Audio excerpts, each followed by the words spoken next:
Good morning and welcome back to The Silent Storm on WHURworld.com, 96.3 HD2 and Sirius XM, channel 141, HUR Voices.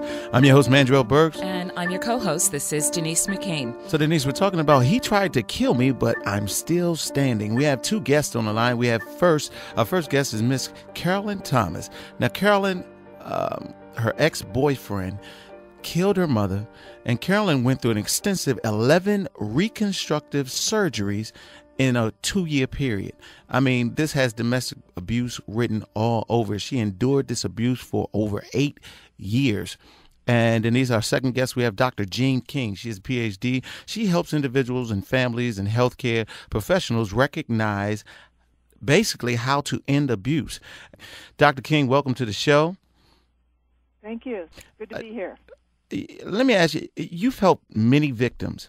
Why do they stay before the violence begins and many times after? Well, typically, they don't realize the potential severity of their circumstances in the beginning. And then once something happens that's physical, they may resort to a intervention, but oftentimes it's not an appropriate intervention.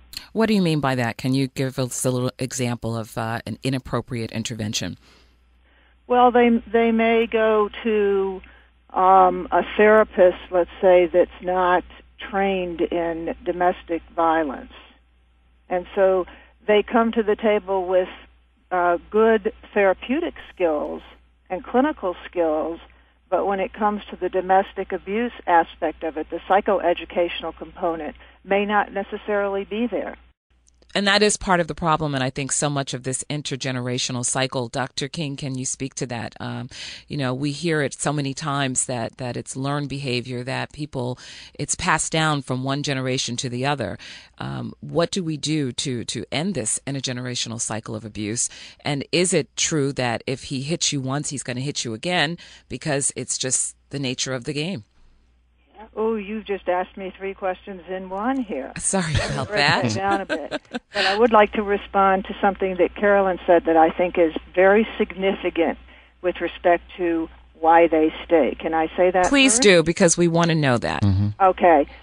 Carolyn expressed empathy toward him in terms of toward the batterer, saying that, well, he grew up in a household, too, where there was abuse. Mm-hmm. And that empathy is oftentimes what keeps the victim in the relationship. Mm-hmm. That was so clear, the way you said that. Mm-hmm. Going back to your other question of how do we break the cycle, the key thing for breaking the cycle literally is breaking the silence and owning one's part. Breaking the silence and owning one's part. Please elaborate on that. Well, when the victim, when you think about it, you hear a lot about the isolation. The isolation really creates this shield of silence around the domestic abuse. It's mm-hmm. the social mechanism that maintains it. Mm-hmm. Whereas denial is the psychological mechanism that maintains it. So when you break the silence and you own your part in it, both the perpetrator and the abused, you open a huge pathway for change for the victim. When I talk about breaking the silence, I'm not only speaking about speaking out, but being honest with oneself. Right. So it's literally relinquishing responsibility for the battering, for the behavior, for their actions, for their emotions. That was Dr. King, hold that thought, because that was really powerful, breaking the silence.